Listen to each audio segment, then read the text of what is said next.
Programa Universitario de Estudios sobre Democracia, Justicia y Sociedad, en esta colaboración que tenemos cada semana con el PUEX. Y vamos a hablar ni más ni menos que de este impuesto a la riqueza, si es posible o no aplicarlo.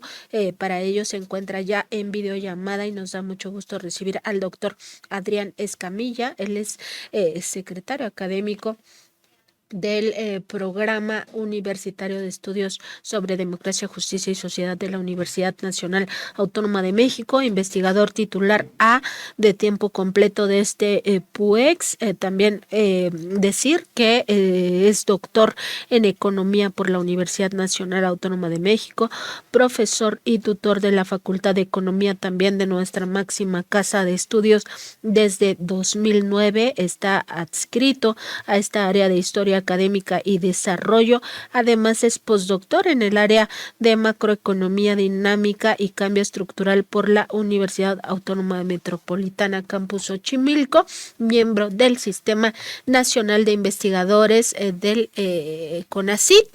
Y bueno, nos da mucho gusto recibirlo, doctor, pues justamente para que nos comente en torno a esta discusión sobre los impuestos a los más ricos. Ya hemos visto algunos estudios que están apuntando que justamente estos empresarios que tienen una mayor riqueza acumulada, pues son los que más contaminan, y por tanto se ha venido sugiriendo este impuesto a la riqueza. Y cómo se podría ver esto desde una perspectiva como nuestro país, ¿no? Con tal desigualdad tenemos a uno justamente de estos hombres más ricos, Carlos Slim, y al mismo tiempo pues un tema también con los impuestos. Doctor, buenos días. Hola Nancy, buenos días. Muchísimas gracias por la Doctor, invitación. parece tenemos un tema con su audio, pues si nos pudiera ayudar. Hola, ahí me Sí, escuchan. ya estamos, doctor. Ah, hola Nancy, buenos días. Gracias por la invitación y saludos a todo el público.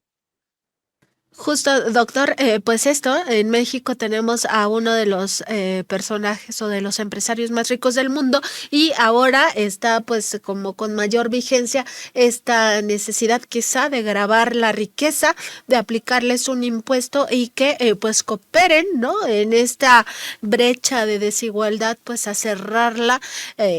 Más allá de advertir si es legítimo o no, como han hecho su capital, pues sí, por lo menos arrancarles un poco para beneficio de las mayorías empobrecidas. Sí, muy buen apunte, estimada Nancy. Pues justo el impuesto a la riqueza se coloca en el contexto de un debate sobre la justicia fiscal. La justicia fiscal entendida como esta reivindicación o este reclamo popular hacia la política fiscal como una herramienta democrática para corregir las grandes inequidades que hay en esta sociedad. Y México es un ejemplo extremo de esas inequidades. Nuestro país es en el mundo de los países donde más concentrado se encuentra el ingreso, es decir, donde muy pocas personas tienen muchísimo dinero y la gran mayoría vive en una situación precaria. Entonces, el tema del impuesto a la riqueza tiene, digamos, una dimensión técnica que es compleja, que atiende a qué proporción de la población se tiene que gravar, con qué porcentaje, quién va a ser la autoridad encargada de ello, bajo qué mecanismos, cuáles van a ser los plazos, las dinámicas, los cálculos. El tema del impuesto a la riqueza desde este ángulo técnico implica también el que tengamos información sobre la riqueza, porque en nuestros países durante las últimas décadas nos hemos vuelto expertos en estudiar la pobreza, pero de la riqueza casi no se habla. INEGI hace sensacionales análisis sobre la pobreza. Incluso hoy en día podemos saber nombre y apellido de las personas que reciben beneficios en ese sentido, pero de la riqueza sabemos muy poco. Entonces, también las discusiones técnicas de este impuesto pasan por tener más información acerca de cómo se está generando la riqueza, hacia dónde se está yendo la riqueza. Eso nos llevaría al tema, por ejemplo, de los paraísos fiscales y otras cuestiones. Por un lado, ¿no? Insisto, por el lado de las discusiones técnicas del impuesto a la riqueza. Pero por el otro lado, que es por el lado político, por un lado que es muy importante de rescatar, pues, insisto, los impuestos a la riqueza vienen a ser la punta del iceberg de una discusión muy grande que tenemos que dar en nuestra sociedad sobre el sistema fiscal que tenemos. Hay un economista eh, austriaco-estadounidense, se llama Joseph Alois Schumpeter, un economista interesante, que tiene una frase muy buena, que dice: nada revela con tanta claridad el carácter de una sociedad como el sistema fiscal que ésta adopta. Si lo vemos así, si medimos así a la sociedad mexicana, en términos de su sistema fiscal, pues somos una sociedad que todavía no tenemos una democracia consolidada. Somos una sociedad que todavía no es plenamente consciente de las grandes desigualdades que vivimos. ¿Por qué digo esto? Porque a pesar de los grandes esfuerzos que se han hecho en esta administración por acabar con los privilegios, con la impunidad, con toda esa serie de beneficios a los grandes potentados, a pesar de los grandes esfuerzos y los logros que se han tenido en ese punto, lo que hay que reconocer, a pesar de ello, estructuralmente, el sistema fiscal sigue beneficiando a los más ricos. El sistema fiscal sigue siendo insuficiente para corregir las grandes inequidades, las grandes distancias sociales que tenemos en cuanto a ingreso. Y para muestra, yo creo que solo basta ver nuestro entorno, los sistemas de salud, los sistemas educativos, las pensiones, la infraestructura pública, etcétera. Se mantiene, sí, pero con deficiencias todavía. El sistema de salud yo creo que lo ejemplifica muy bien, y ahora con la pandemia se reveló de una manera todavía más dramática. Entonces, ahí están las necesidades de gasto social, de inversión, están creciendo a medida que nuestra misma población está cambiando su perfil demográfico. Ya no somos una población tan jovencita como hace unas décadas. El bono poblacional está cambiando y eso está demandando nuevas inversiones, nuevas necesidades. Y en ese sentido, pues, nuestro sistema fiscal, a la luz de los avances, pero también de los grandes pendientes y rezagos, nuestro sistema fiscal todavía sigue siendo injusto. Y revela que en nuestra sociedad aún falta que demos un pasito más adelante en la consolidación democrática. Y ese pasito sería el hablar de los temas económicos, el hacer las grandes modificaciones económicas. Entonces, esa es la ventana que nos permite observar el tema de los impuestos a la riqueza. Insisto, hay una discusión técnica que es muy interesante y hay una discusión política que se tiene que dar. Y esto se empata de la siguiente forma. Hoy hay muchas organizaciones, muchos académicos, muchos estudiosos sobre el tema de la desigualdad, la injusticia fiscal y los impuestos a la riqueza. Y hoy día tenemos ya un diagnóstico claro de hacia dónde avanzar, de, por ejemplo, qué sectores están ganando en demasía en este país. Ahí los bancos, por ejemplo, o sea, el año pasado tuvieron unas utilidades de 270,000 millones de pesos.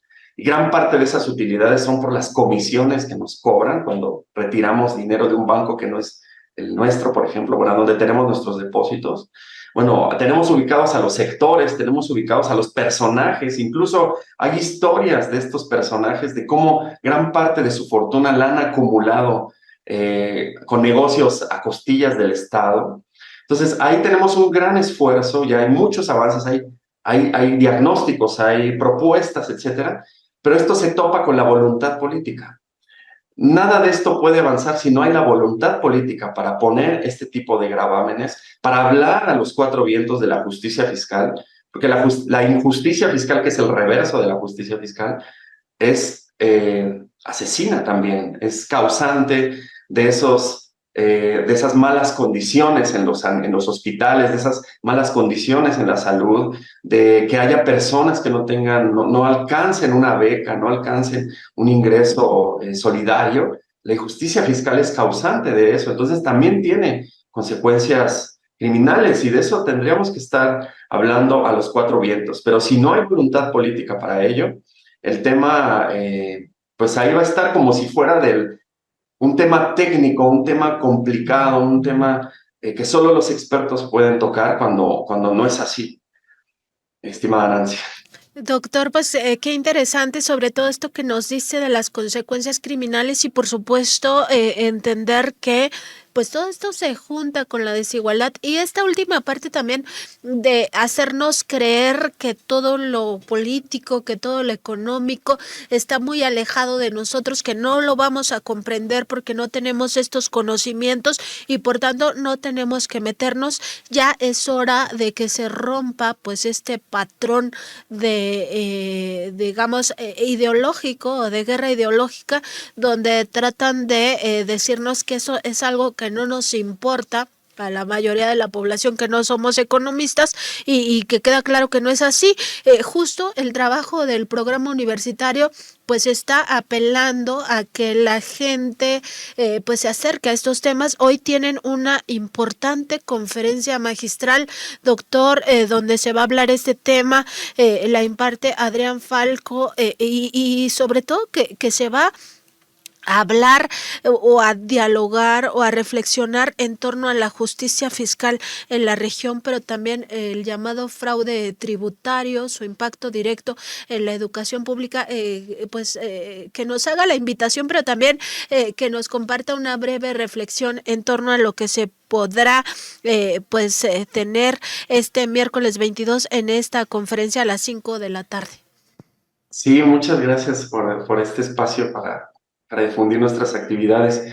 Está aquí en México invitado por el Programa Universitario de Estudios sobre Democracia, Justicia y Sociedad de la UNAM, que dirige mi querido amigo y colega John Ackerman.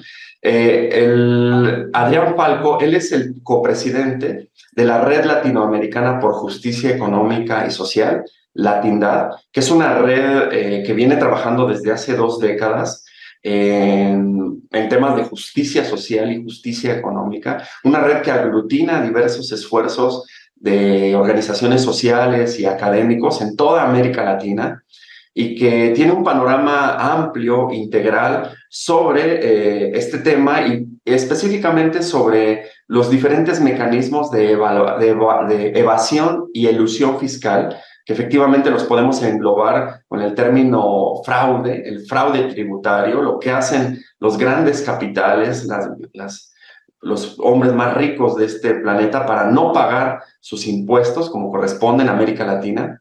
América Latina desafortunadamente es el paraíso para este tipo de comportamientos, es el paraíso de las ganancias y las utilidades bancarias, es el paraíso de la evasión fiscal y un poco esta red latinoamericana que encabeza mi colega Adrián Falco han venido estudiando las razones del por qué es así y tienen un diagnóstico muy interesante de hacia dónde avanzar, qué medidas implementar. Y en esta ocasión que está aquí con nosotros en México, en la UNAM, va a dar una conferencia magistral en la Facultad de Economía a las 5 de la tarde. Nos va a hablar de los hallazgos de esta red, de sus avances, sus propuestas, en específico de cómo han avanzado los impuestos a la riqueza en los países donde ya se implementan, como en Bolivia, como en Argentina, que en este último, bueno, a raíz de lo que sucedió este domingo, no sabemos, bueno, evidentemente yo creo que eso se van a ir para atrás, ese tipo de gravámenes, entonces también va a ser muy interesante su reflexión, su disertación sobre el panorama para la justicia fiscal a raíz de estos cambios políticos que se están dando en la región. Y en específico, al estar aquí en la universidad, nos va a hablar de cuál es el impacto de toda esa defraudación en la educación pública, es decir, ¿qué nos estamos perdiendo nosotros en México y en América Latina a raíz de esta defraudación tributaria? ¿Cuánto nos está afectando a la educación pública este tipo de comportamientos? Y la conferencia va a estar comentada por una profesora muy querida y muy admirada en la Facultad de Economía, la profesora Magdalena Galindo Ledesma, una economista crítica y analista de la situación de la economía política latinoamericana. Y pues los invitamos, va a haber el evento es presencial, es en la Facultad de Economía, en el aula magna Jesús Silva Herzog, pero habrá transmisión vía redes sociales para quienes no puedan estar en la conferencia. Pueden mandar también sus preguntas por las redes sociales, ahí las vamos a leer. Será muy interesante escuchar la perspectiva que tiene esta visión latinoamericana del problema y pues les agradecemos mucho por estar interesados en estos temas y por darle seguimiento a lo que estamos haciendo aquí en el PUETS, que recuerden, pues nuestra investigación es de incidencia. Estamos en una torre, en la torre de Tlatelolco, pero no por eso. Estamos en la Torre de Marfil investigando y leyendo fuera de lo que está pasando en la realidad. Aquí en el PUEX tratamos de vincular la realidad con la teoría para ofrecer soluciones prácticas a los grandes problemas nacionales. Y muchísimas gracias a Contralínea por acompañarnos y dar difusión a estas importantes actividades.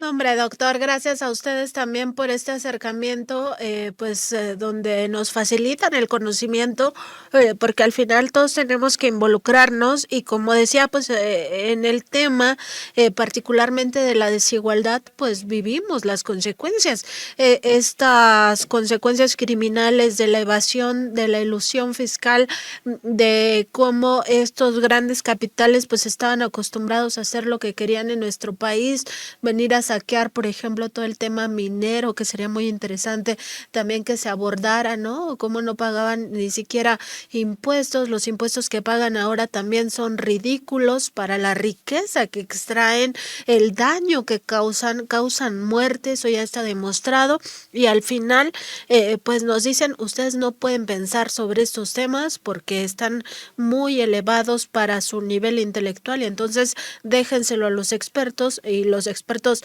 no hablan con el pueblo. Entonces, pues la verdad, reconocer el esfuerzo del propio programa universitario para acercarse a la sociedad cada vez con estos temas quizá complejos, pero al mismo tiempo que tenemos que reflexionarlos todos sin ninguna duda.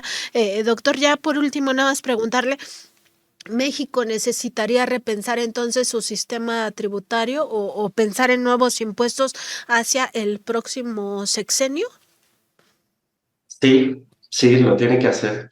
En este último paquete presupuestal, todos fuimos testigos de un aumento de los niveles de endeudamiento eh, que nos están hablando de la necesidad de encontrar fuentes para el financiamiento de estos programas sociales que son muy importantes en un mundo como el actual, donde la desigualdad se genera de manera estructural y donde no hay manera de detenerla a menos que se cambie de modelo económico, cultural, político, ideológico, etcétera. Bueno, en un mundo así, estos programas sociales son vitales, son literalmente, se le va la vida a muchas personas en ellos. O sea, gracias a estos programas sociales es que podemos preservar la vida de millones de personas. Entonces, dado esta necesidad de seguir financiando los programas sociales, que además va a ser cada vez creciente por el colapso de nuestro sistema de pensiones que vienen de los estados de bienestar y por el cambio en la composición demográfica, por las necesidades de inversión, de desarrollo de la infraestructura. El cambio climático también está exigiendo grandes programas de financiamiento. El huracán Otis es una muestra muy palpable de los efectos que está del cambio climático y de los desastres materiales que ocasiona y que implican el desembolsar grandes cantidades de dinero para reconstruir la sociedad. Lo que está pasando en el sistema Cutzamala del agua es también, hay un foco rojo que tenemos que atender, es decir, se necesitan grandes programas de financiamiento para una transición energética y para afrontar la devastación que está causando el cambio climático. Y por todo esto, que no se va a detener, esto avanza, pues es necesario repensar la forma en cómo vamos a financiar eso. Y no puede ser únicamente a través de la deuda. Digo, tampoco la deuda es por sí misma mala, si la sabes invertir y esa inversión te genera dividendos con los cuales pagas la deuda y te quedas con un excedente. Pero no es lo ideal, sobre todo si tenemos una serie de sectores que están enriqueciéndose de manera exorbitante.